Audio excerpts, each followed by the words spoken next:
Bwana asifiwe sana. Someone was telling me that he will continue clapping for others until his day comes. Inamaanisha nini? Inamaanisha kwamba yeye hatakuwa na kinyongo hata siku moja, si ndio? He will not feel bad that the brother has been blessed. He will not feel bad kwa sababu the sister has been blessed. He will rejoice together with them, akijua zimetoka kwa Mungu na yangu inakuja. The longer the wait, the greater the reward. Si ndio? Bwana asifiwe sana.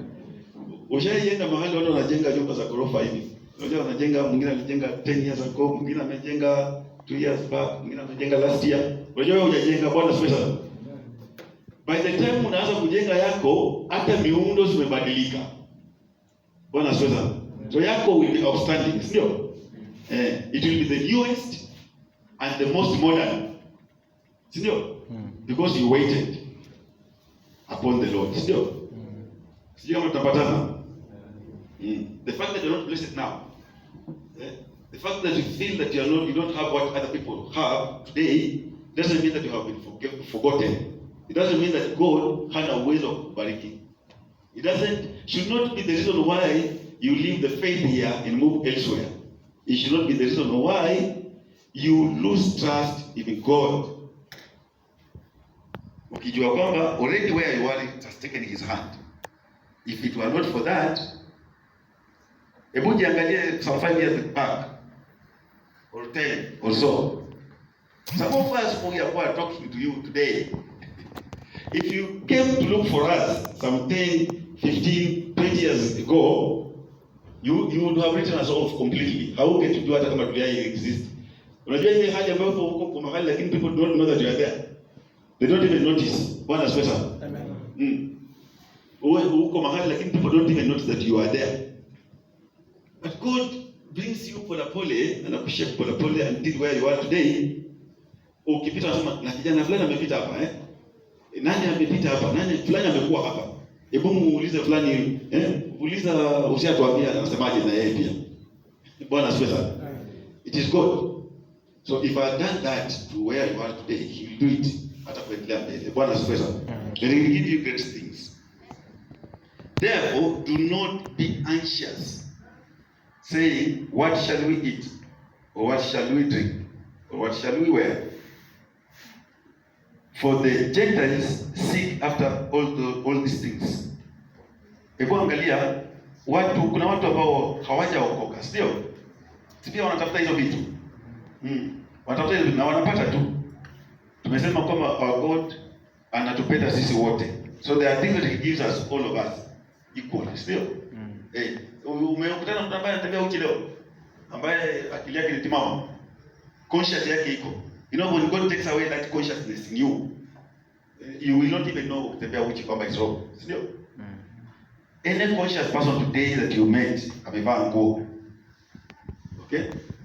That's a need that God has already met. So it doesn't matter whether he's a Gentile ama ni ameokoka, God shall provide. So what does it tell us?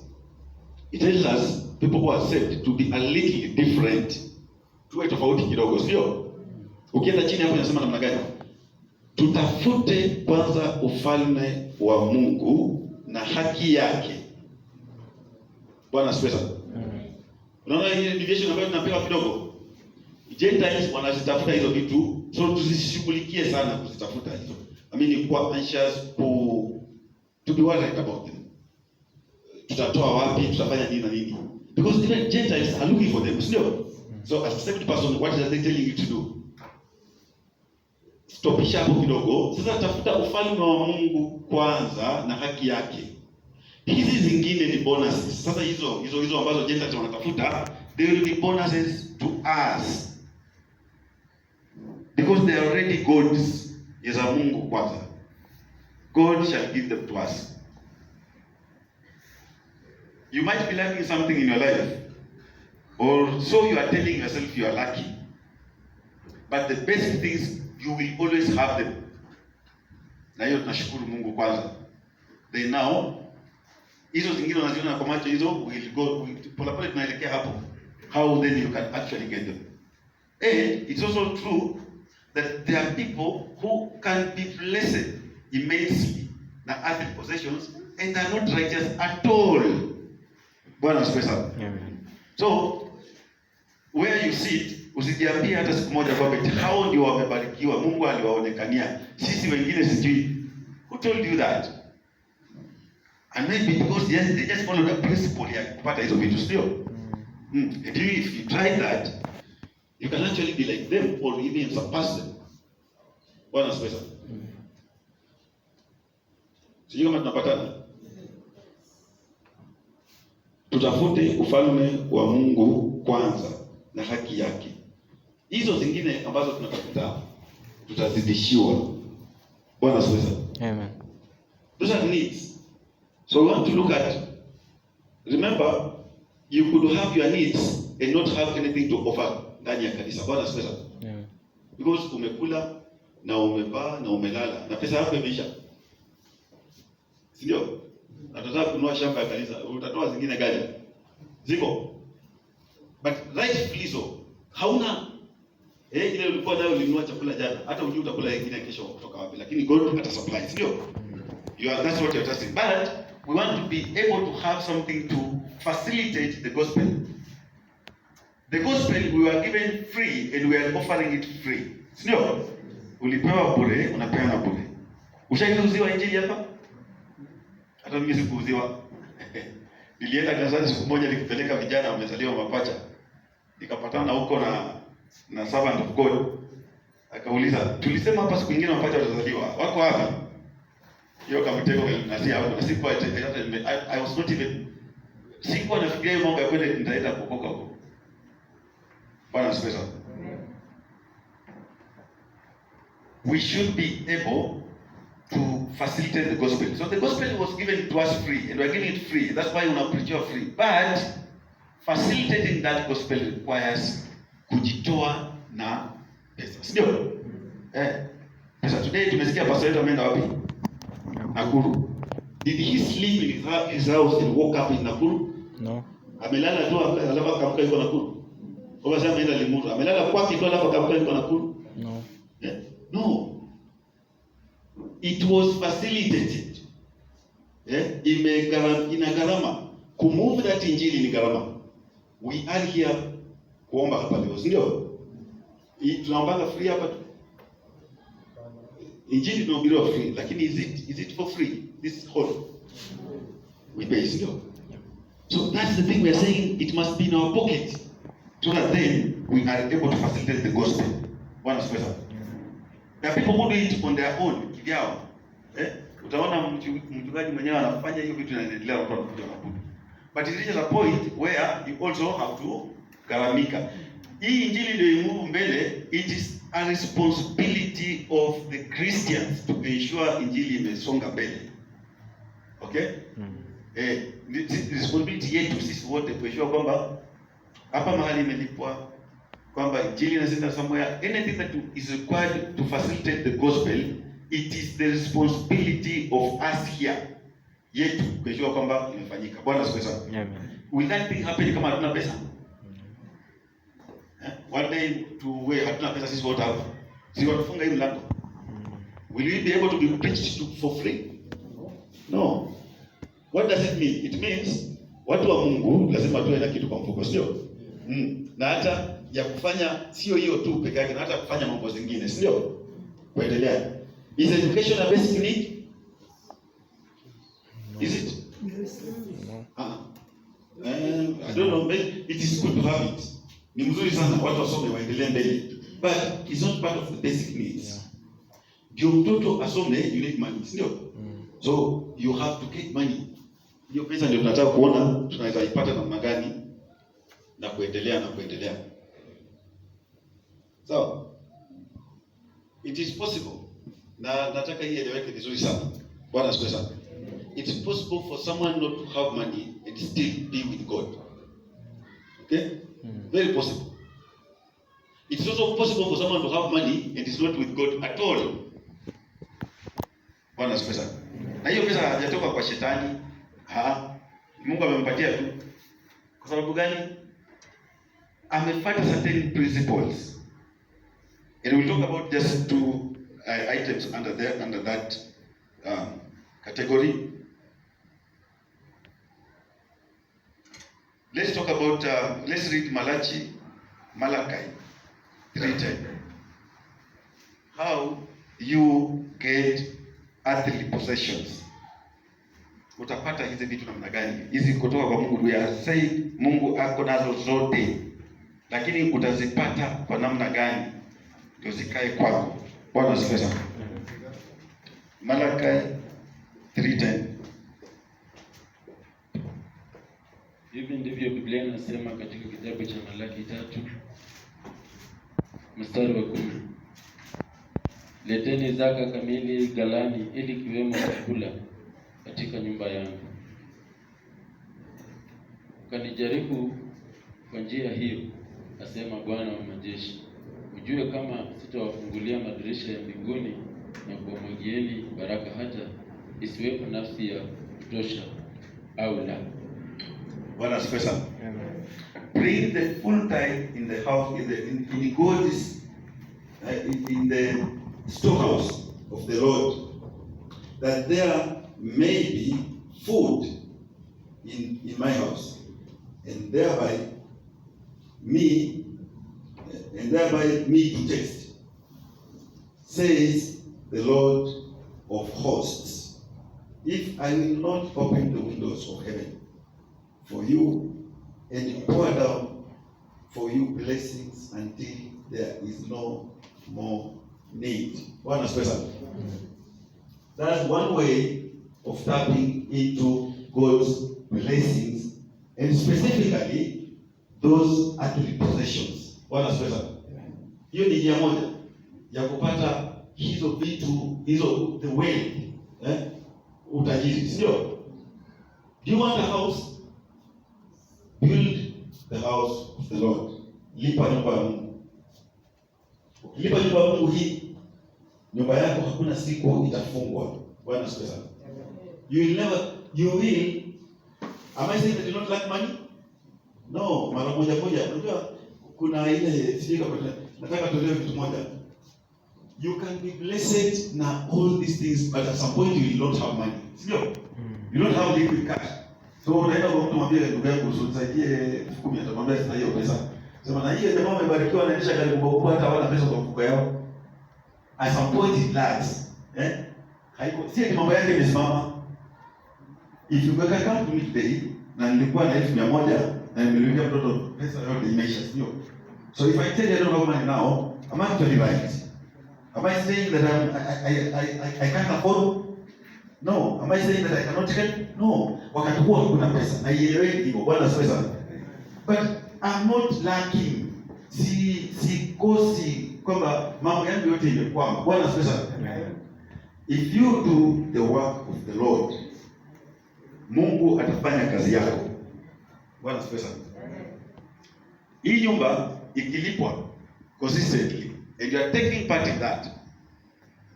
Unajua sasa baada kama uko na shamba unaweza leta shamba tujengee Mungu, sio? Or you can buy that land. Kama bado hatujapata, we can still do the things that we are supposed to be doing kidogo, sio? If we pay this house consistently and you are taking part in paying for this house, I can guarantee you God will ensure kwamba nyumba yako italipwa. Bwana asifiwe sana. Unaona hiyo line? If you come and offer consistently, na unaleta zaka kamili kwa nyumba ya Mungu, God will ensure that you have good surplus. The problem inakuwa tu kwanza kutoa hiyo roho, hapo ndio inakuwa shida. Alafu tunaanza kuhubiriwa, unajua sijui pesa ni kidogo. Hata pesa sisi tunahubiriwa kwa nini? Bwana asifiwe sana. Unajihubiri mwenyewe na shetani, sio? Nakwambia hii pesa ni kidogo, hata itatosha nyumba yangu, hata sasa pesa hiyo ni kidogo na itoshi nyumba yako. Na bado mwezi inaisha tu ukiwa sawa. Sasa wengine wanatoka wapi ya kula hiyo? Bwana asifiwe sana. Have you ever done mathematics? Kwamba at some point you consume much more money than you make in a particular period of time. Bwana asifiwe sana. I'm trying to explain it like this way. You could be earning 10,000 per month. But at some point unaweza fanya hesabu ya ile vitu umefanya for that month Ni 15,000. Hii tano zimetoka wapi? Bwana asifiwe. Sio kweli lakini. God, if you do God's work, he will do yours. Ukilipa nyumba ya Mungu atalipa yako. Ukifanya kitu kwa nyumba ya Mungu, hiyo kitu itafanyika kwako. Bwana asifiwe. Itafanyika kwako. Because Mungu hawezi kubali eti umetoa kitu kwa nyumba yake na kwako umekosa hiyo kitu. Because hautatoa next time. Hautaipatia umuhimu wa kutoa. Bwana asifiwe. Sijui kama tunaelewana hapo. Tukifanya kazi ya Mungu, tukifuata hii maagizo ambayo tunaambiwa hapa, Malaki 3:10. Diligently that we are giving to God, we are tithing, we are offering. Tunasupport kazi ya Mungu, tunaleta hiyo ya hiari, tunajaza store huko, so that anyone who comes here and is lacking will not live without something in his pocket. Bwana asifiwe. Tutapata wahitaji mara nyingi watakuja. Sasa hata unga tu ya kumpatia hakuna, kwa sababu hatukuleta, sisi hatuwezi leta. Bwana asifiwe. Lakini hatujapata hiyo msukumo. Ninaomba na tunajiombea leo, Mungu atujalie tuwe na huo ufahamu kwamba hiyo kutoa itatusaidia sana kwa unlock blessings zetu za vitu ambazo tunazihitaji katika maisha yetu. Bwana asifiwe. Ukipata hiyo ufahamu, sababu hata hiyo ufahamu inatoka kwa Mungu. Mungu akikupatia hiyo ufahamu na ufanye mara moja, mbili, tatu, utashangaa vile maisha yako itabadilika. The other time nilikuja hapa na guest. Nakumbuka ile Muhindi. Salvador Furtado. Alisema namna gani akitoa ushuhuda hapo? Kuna mtu ambaye anakumbuka? Alisema yeye, Biblia inasema kwamba you give 10%.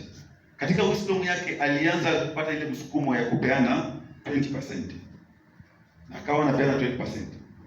But his life has never been the same. Kutoka siku hiyo, he got promotions and all. Because Mungu haezi baki na deni yako hata siku moja. All these things are from God. So if we have got that understanding kwamba they came from God, and again they will turn to him. So the things that we have, he has favored them to us. He has favored us with them. And if we give to him and we show our faithfulness, then God is going to do wonderful things. Na hizo ni katika matoleo tu. Bwana asifiwe. So the guy, niko na testimony yake mingi sana. Because alikuwa staff wangu kwa muda mrefu sana. From 2010. So naelewa vile ameenda. Hata mpaka wakati imeleta tabu sana. Ni kitu kidogo tu na Mungu alifungua jana na endelea. Bwana asifiwe. Does it just happen to other people? It can happen to us. Umepita kanisa zingine huko nje. Na kukuja hapa. Umeona magari basi yamepakiwa hapo nje. Si mingi sana. Zetu zinaweza fika hapo. The problem is very simple. Ni kwamba we do not follow that principle. If you go to those churches about nasemanga eti sisi ziko na shida, those people give. Bwana asifiwe.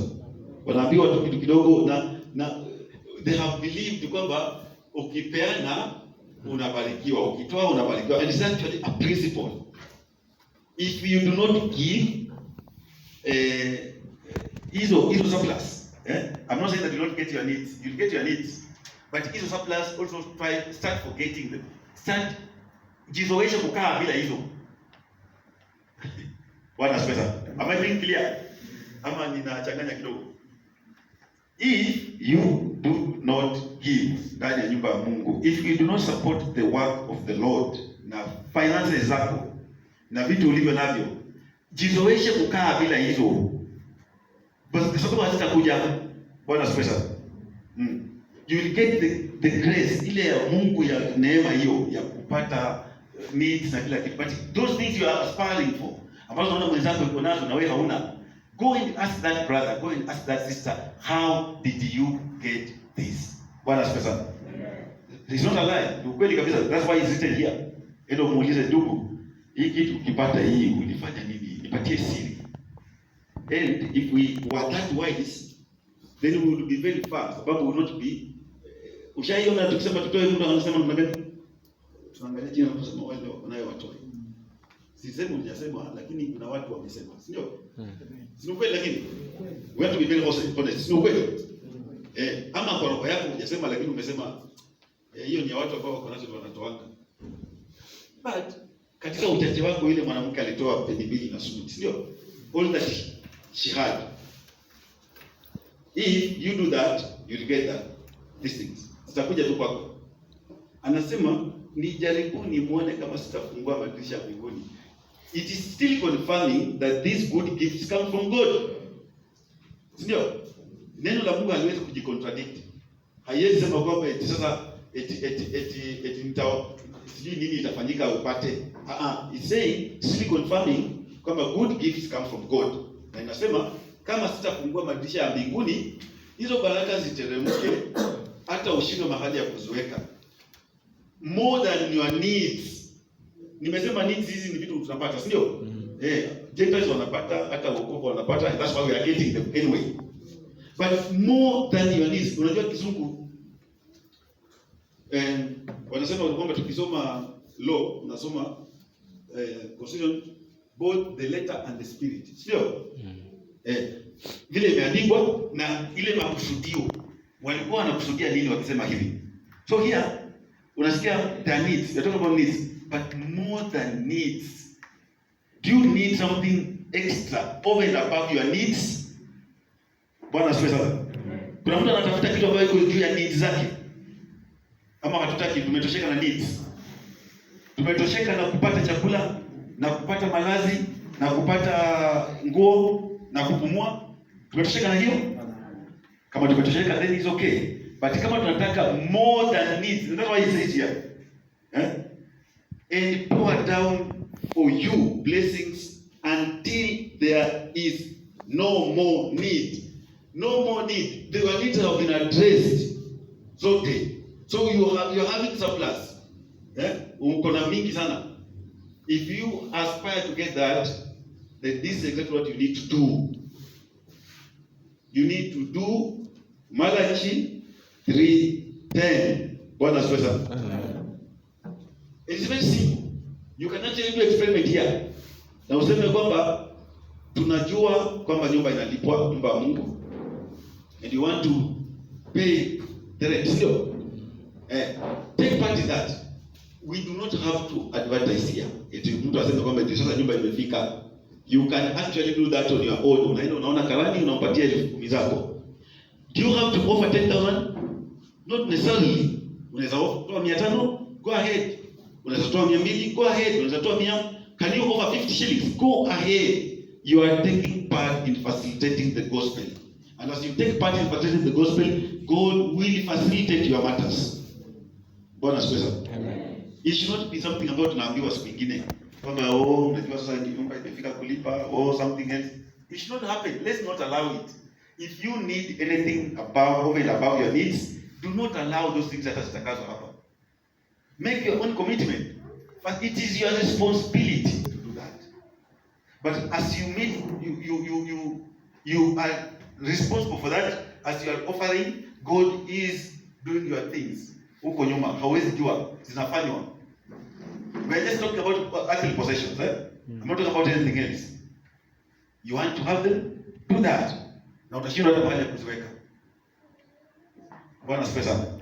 Don't stay without doing that and then you start convincing yourself eti unajua hata ile tajiri na maskini Lazaro ndiye alienda mbinguni, ile tajiri alienda motoni. So unajua hii utajiri yao hataenda mbinguni. Eti sijui ile mtu ambaye it's so easy kwa mtu kuingia katika elephant.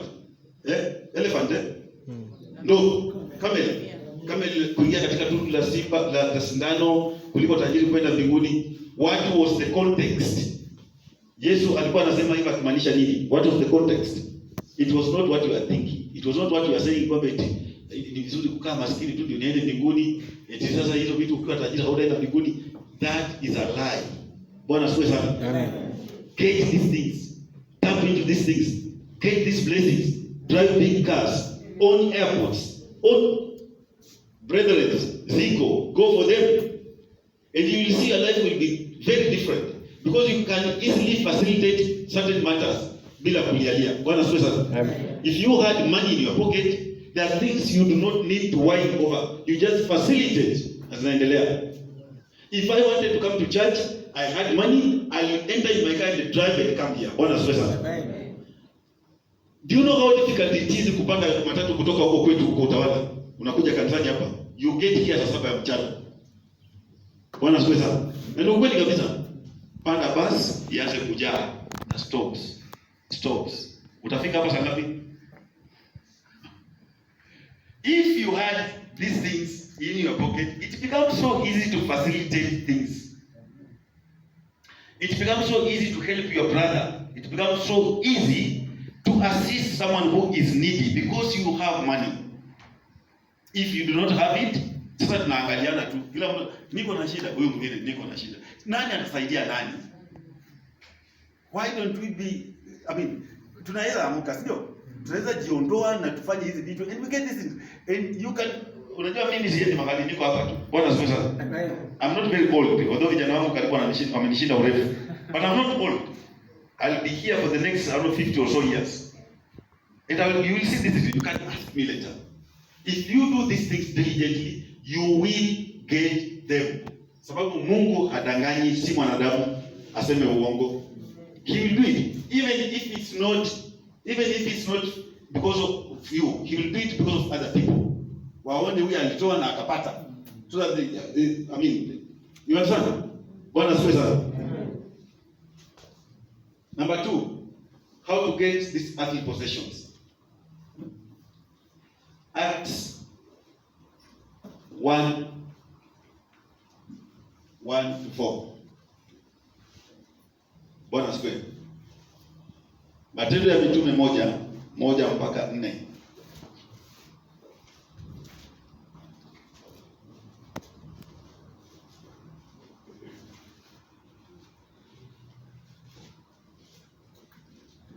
Hivi ndivyo maandiko yanasema katika Matendo ya Mitume 1:4, ndio? 1:1. Kitabu kile cha kwanza nalikiandika Petelo katika habari ya mambo yote aliyoanza Yesu kufanya na kufundisha hata siku ile alipochukuliwa juu. Matendo ya Mitume 1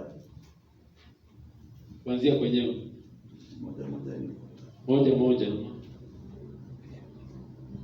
Okay, wacha hiyo. Soma Luka 6:38.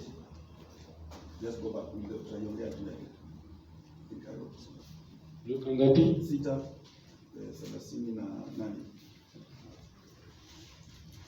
Katika Luka 6:38, andiko linasema hivi: wapeni watu vitu, nanyi mtapewa kipimo cha kujaa na kusindiliwa na kusukwa hata kumwagika.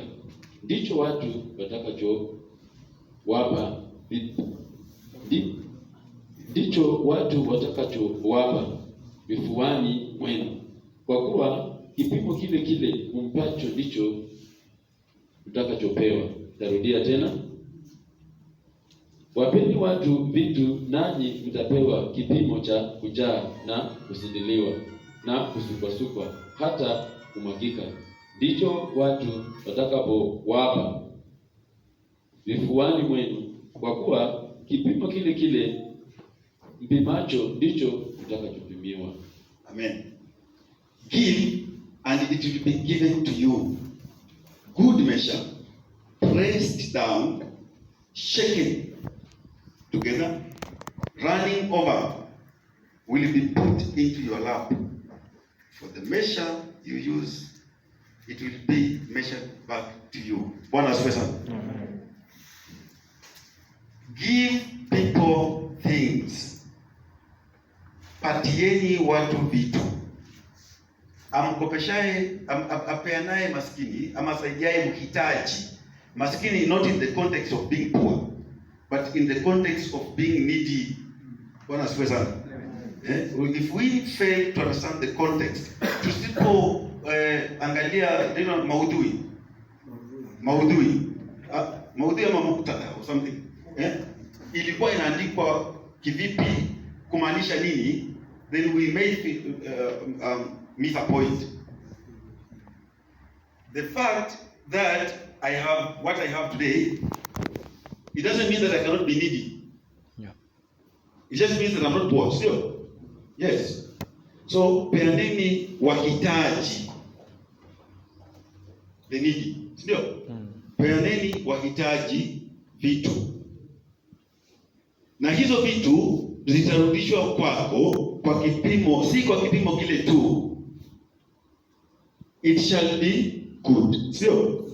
Hautapewa vitu vibaya. So ukifanya mazuri hautafanyiwa vibaya. It shall be a good measure. But that good measure shall be pressed, imesindiliwa, which means you are being given like tenfold. Unapewa zaidi ya ile ulipata. And that's why unaona hiyo haiachani na mahali tunasema kwamba ukitoa kwa Mungu utapata zaidi, hata ushinde mahali ya kuzoeka, sababu ulipeana ile uko nayo. Are we telling you to give ile ambayo hauna? Kuna mahali imesema kwamba peana ile hauna? Yule mtu aliyekuwa na talanta fulani, akaficha yake, sio? Alinyang'anywa, sio? Ikapewa yule mwingine aliyefanyia kazi. Wale ambao hawafanyii vitu ambao wanafanya kazi, eti yule hana atanyang'anywa.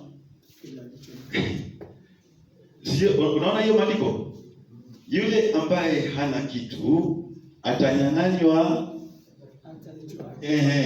alipewe yule mwingine yuko nayo. Ndugu yangu, unaweza nyang'anya kitu ambaye hauna?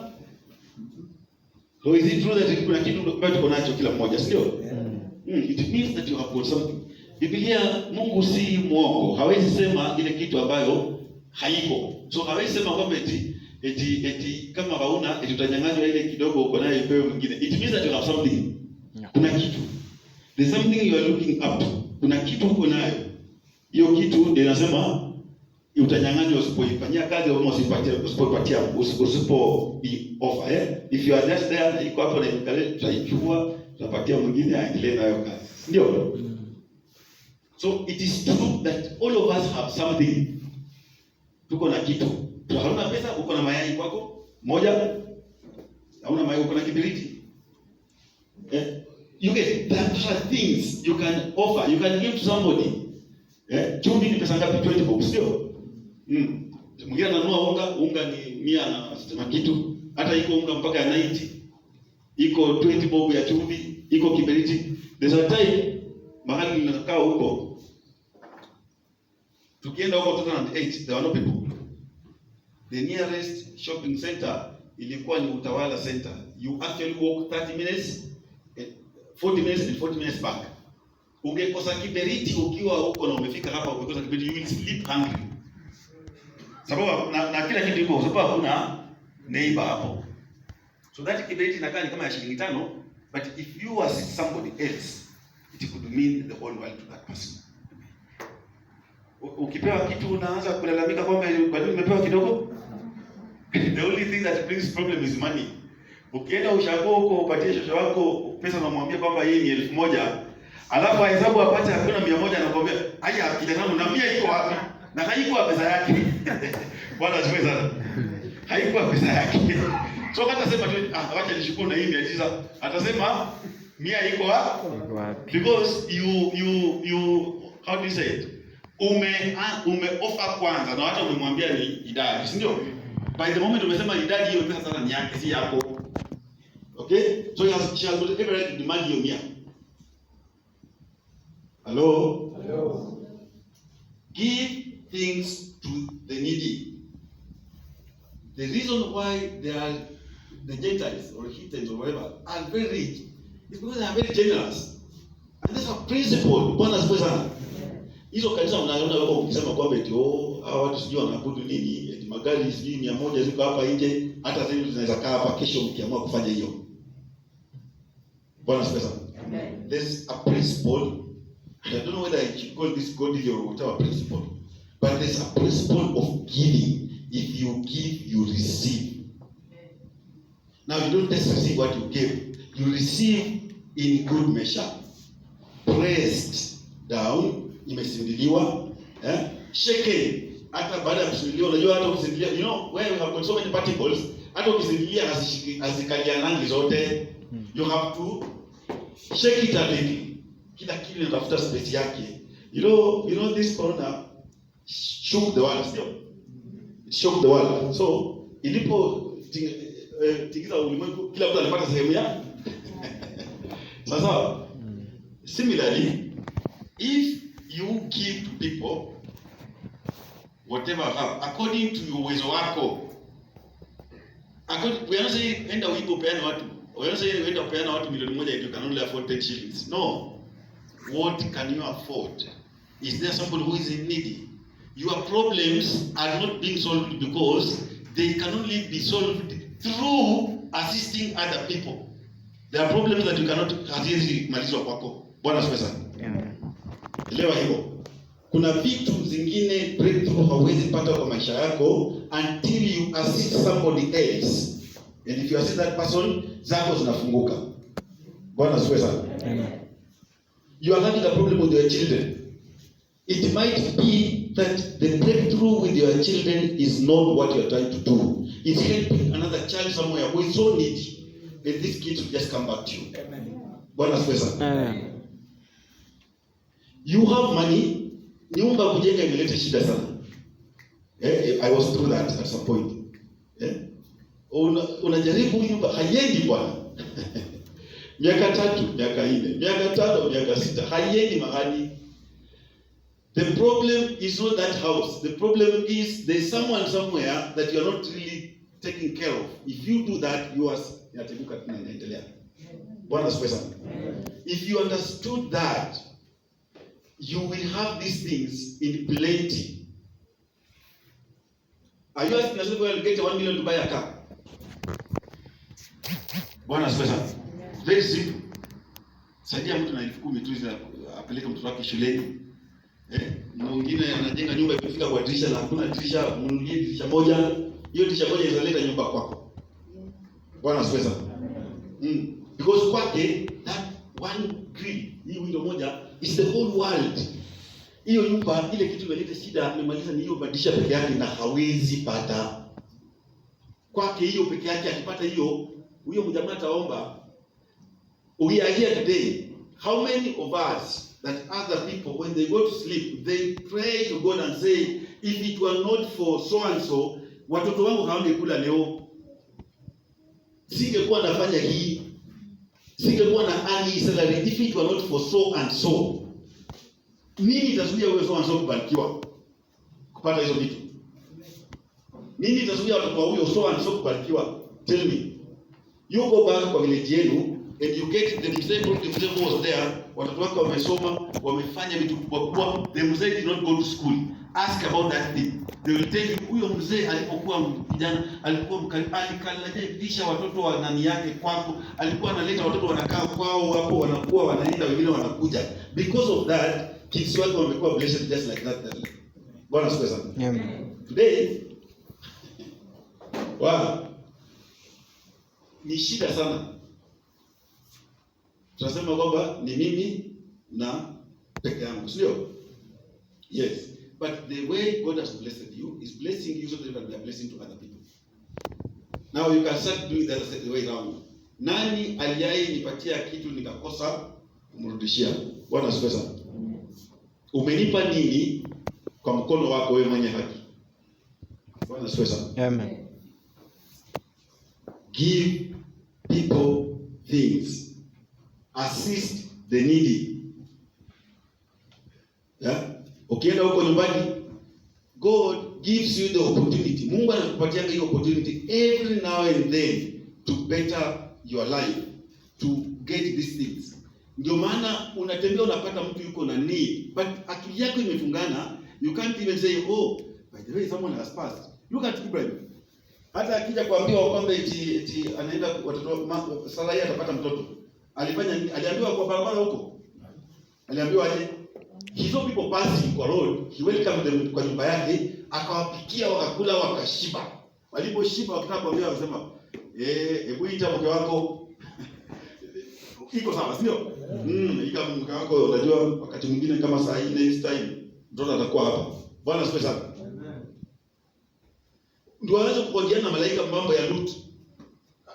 Walikuwa huko kwa barabara kukojeana. Alikuwa kwa nyumba yake. Ameshakula. Ambia sisi tunatembea mji nyingine hii. Tunaenda kufanya kituko huko. Ndio akaanza kuuliza, na ukipata utamani, na mkipata kwa sababu mtu yake yuko huko. Bwana asifiwe sana. Amen. Very simple principle. If you give the needy, wazungu wametushinda mbali sana. They are rich because these people wako na roho safi and they help. Hata yeye anasaidia nani? Mara ngapi tukiwa 1985 huko ndio salvation ilikuwa inakuja huko kwetu. Tulikuwa watoto wadogo wa Sunday school. And these Europeans would come huko kwetu kwa kanisa imefungua huko inaitwa Assemblies of Christ. Na wanakuja na manguo za mitumba, wamekuja huko wanatumwagia huko. Hata pia mimi nang'ara wakati huo, unajua ile nini mrefu na una swali ndani. Kijana ile nilikuwa natembea nayo wewe ukishavaa hiyo ikifika huko wewe uko sawa kabisa. But it whose account? It's not from my dad's account. Someone huko London or wherever. Ni itamzuia kubarikiwa. If you master that principle, you'll have plenty. Utakuwa na vitu mingi sana. And pia itakuwa part of the statistics. But as long as we are not doing that, as long as we are not seizing the opportunity, eti wewe shida zako ni zako. Daktari akiwa na shida zake tunasema hiyo daktari ni shida za daktari. Mimi na watu yangu tu.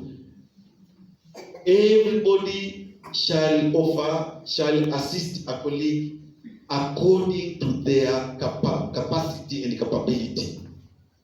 Okay? Do that and you get these things in plenty. Go, wise people wanaangalia watu ambao wako mbele yao. You aspire to be like so and so. Go and ask that so and so. Ndugu yangu ulipata aje hizi vitu?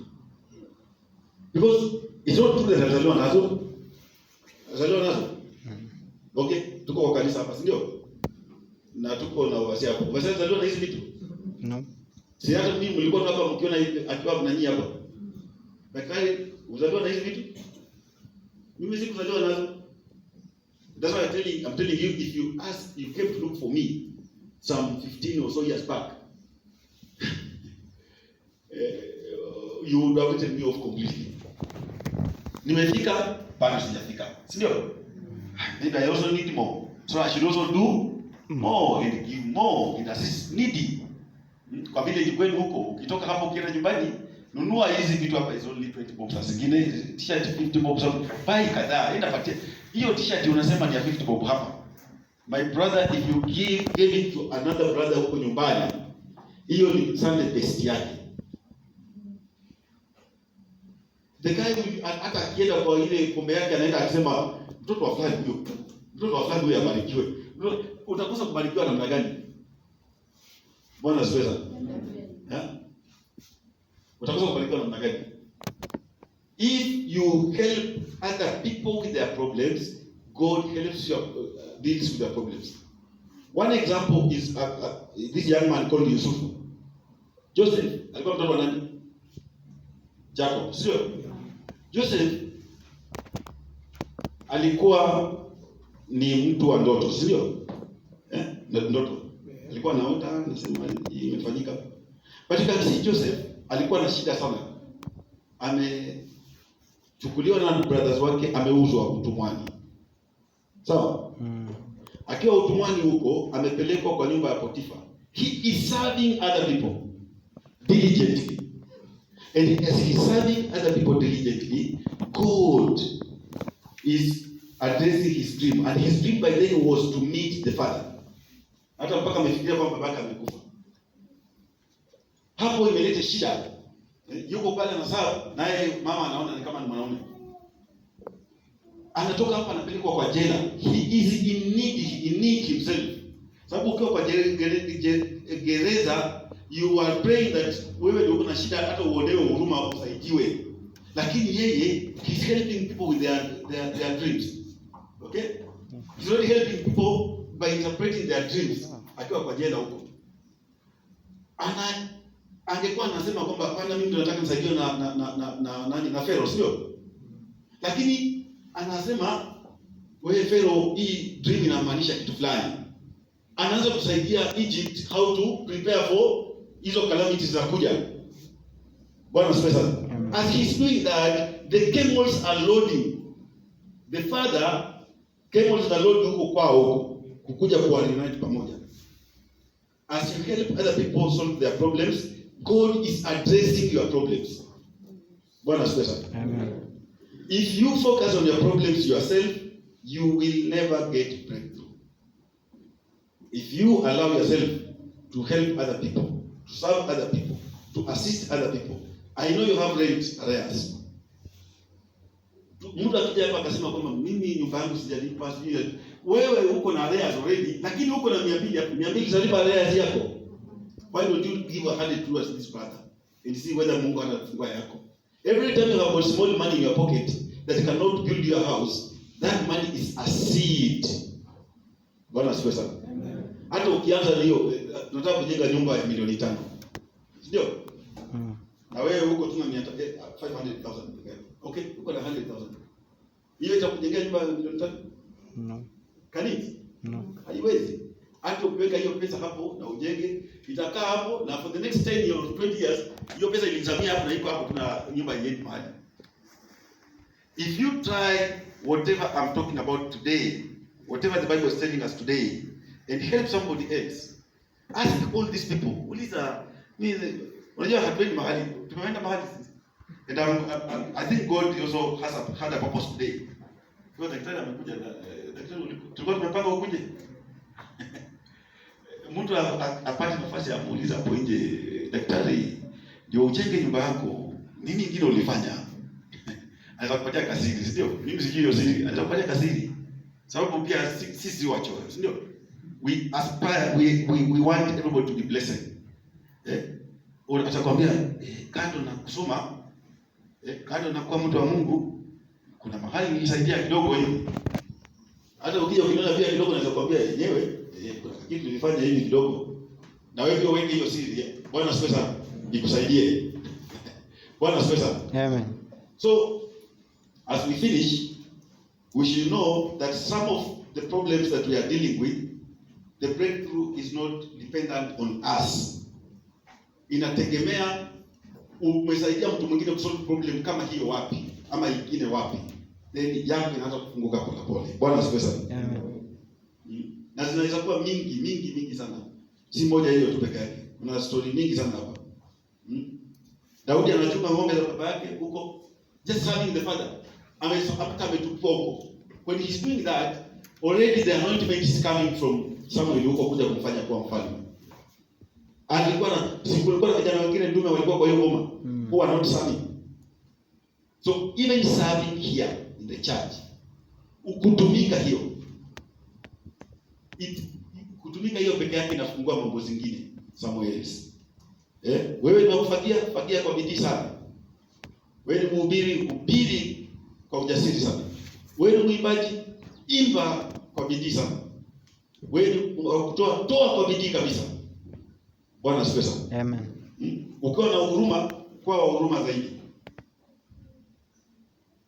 So I just want to list some 6 things, listing, not explaining, that we need to know as we finalize. That we can experience God's blessings by trusting Him. If you trust in God, you can experience God's blessings by merely trusting in Him. And that can be found in Romans 15:13. Just listing. Bwana asifiwe sana. Amen. That we can experience God's blessings by recognizing our worth. If you know your worth, You will not joke around. Bwana asifiwe sana. Amen. If you know how God gave his son to die for you, because you are so worthy before God, if you realize you are worthy, God start doing marvelous in your life. Because you understand you are worthy, and you are recognizing the fact that God gave his only begotten son so that he can die for you. Bwana asifiwe sana. Amen. And this is not, I'm not, when I talk about blessings, please understand kwamba ni blessings from all spheres, spiritual, healings, na hizo zingine mpaka na hizi kweli. That we can experience God's blessings by ridding ourselves of fear. Mtu hataki kujenga nyumba kwa sababu anaogopa akijenga nyumba atauawa. You will remain poor. Wacha nikwambie, Bwana asifiwe sana. Amen. Unaenda kwa nyumba, ukienda nyumbani unaenda kulala kwa hoteli, so it was wataniua, sijui ujenge wa kuwe tuone. Sasa hii Mungu amekupatia pesa ya kujenga, atakuja kulinda. We say blessings zinakupatia protection, ndio? So uko na protection. Nini unalia tena? Enda ufanye hizo vitu bila uoga. You want to buy, Mungu amekujalia pesa ya kununua ile painting. Go buy it. Bwana asifiwe sana. Amen. Uko na kujenga ghorofa, do it. Are you going to ask for a job? Enda bila uoga. Tafuta hiyo kazi kubwa. Bwana asifiwe sana. Are you trying to start up a business? Usiogope itaanguka. Eti ya fulani alianza hiyo ikaanguka. Nani alikwambia alianza na Mungu? Bwana asifiwe sana. Enda anzisha hiyo biashara bwana. Enda anza kuuza njugu. Usiogope eti unajua hii njugu utaona kama mimi mtu wa chini sana. Hata wengine wataendelea chini hapa na ni wakubwa sahihi. Bwana asifiwe sana. Amen. Siki kuuza nini siki. Go do it. Ushaiona mama mboga. One day we'll talk about these things in depth about enterprise or entrepreneurship. Mama mboga anaenda kununua stock yake na 500 ama 1000 to be precise. Akiuza hiyo stock ikisha jioni ako na 3000 kando. Hiyo ni shilingi moja inaleta shilingi ngapi? 3 zingine. Business gani kama hiyo? Normal businesses ambazo tunafanya profit hata ifikangi 20%, mkate ni 45. Profit ya mkate ni pesa ngapi? 5. Hiyo ni percentage gani? So you are very happy selling bread and you are afraid of selling tomatoes na mboga, eti watu wataona ni kama mimi nimeishiwa. Uoga ni nini? Go do it. Bwana asifiwe sana. Na uletee pesa hapa. Na usaidie mwingine hiyo pesa pia afanye mambo zingine. Na hapo ifunguke zaidi na iendelee. Bwana asifiwe sana. You can experience God's blessings by committing to facilitate God's work, both in kind and financially. Kubali kutumika. Fanya kazi ya Mungu. Support kazi ya Mungu. Lipa nyumba ya Mungu. Support mchungaji wako. Support the other brother. Bwana asifiwe sana. If you facilitate God's work, God will facilitate your things and God will stand with you.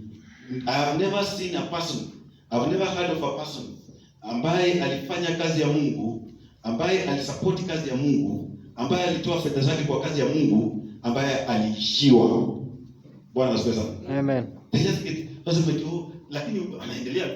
Hata mama analalamika eti mume wangu naye anatoa tu pesa mingi atasaidia watu, haziishi. Sasa unalalamika nini haziishi?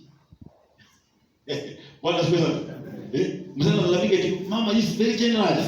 Mke wangu sijui ana watu wakipita wanasema kuja mkule. Kaunga hii haiishi. Unalalamika nini? Siwache wakule na wewe yako ibaki hapo kwa nyumba. Bwana asifiwe sana. Amen. Unga haiishi na wewe unalalamika eti kwa nini watu wakipita huko wanasema kwa kuja wakule? Na sasa haiishi. Siwache waendelee kukula na iendelee kukaa hapo. Wewe hujaenda la njaa. Nini unalia sasa? Unajua pesa ningefanyia hizi nimeenda mahali fulani, alafu kesho zingine zinakuja. Bwana asifiwe sana. Na I didn't have a testimony of last Sunday. The other Sunday is Sunday nyingine. What happened? Kidogo tu, alafu kienda hapo nje. Someone pays you pesa yako amekaa nayo sijui miaka ngapi. Bwana ile pesa yako umeona kitu kiingia kwa simu? Ile pesa yako ile bwana pole nilikaa nayo sana. Alafu ukiangalia nyuma sasa, ni ile pesa kidogo nimetoa ile. Bwana asifiwe sana. Amen. That's how it works. You can experience God's blessings by helping other people with their problems. Bwana asifiwe sana. Yeah. Another thing that we need to understand is that the decision whether you want to be blessed or not lies squarely with you. Bwana asifiwe sana. Do not blame people who are not blessed. Sisi kazi yetu na kazi ya mchungaji na kazi ya watu ambao wako mbele yako, kazi ya daktari, kazi ya mchungaji ni kukuelekeza kwamba ukifanya hivi unaweza pata. Sababu nilijaribu nikafanya nikapata. Bwana asifiwe sana. Amen. So it's upon you to decide whether you want these blessings and you do what the principle says. And you just get them. So you do that and thank me later. Bwana asifiwe sana.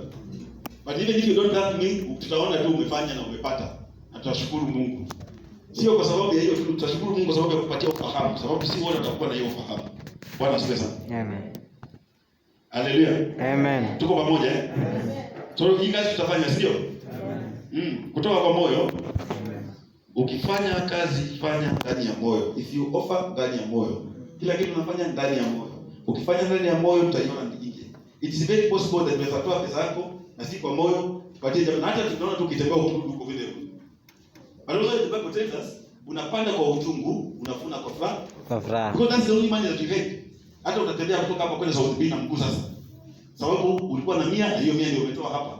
God will not allow that to go in vain. Bwana asifiwe sana. Hallelujah. Amen. So hopefully we are laying a foundation of very many millionaires here. Tufanye hivyo na tutaona hiyo, lakini uungu nayo uzidi kukaa ndani yetu, kwa sababu tukitafuta ufalme wa mbinguni kwanza na righteousness yake, hizi vitu vingine zote tutapewa, sio? Amen. Vitu vingine zote ni gani? Only needs. Itaka over and above needs, fanya hii nyingine ambayo tumesema. Bwana asifiwe sana. Amen. Mbarikiwe sana.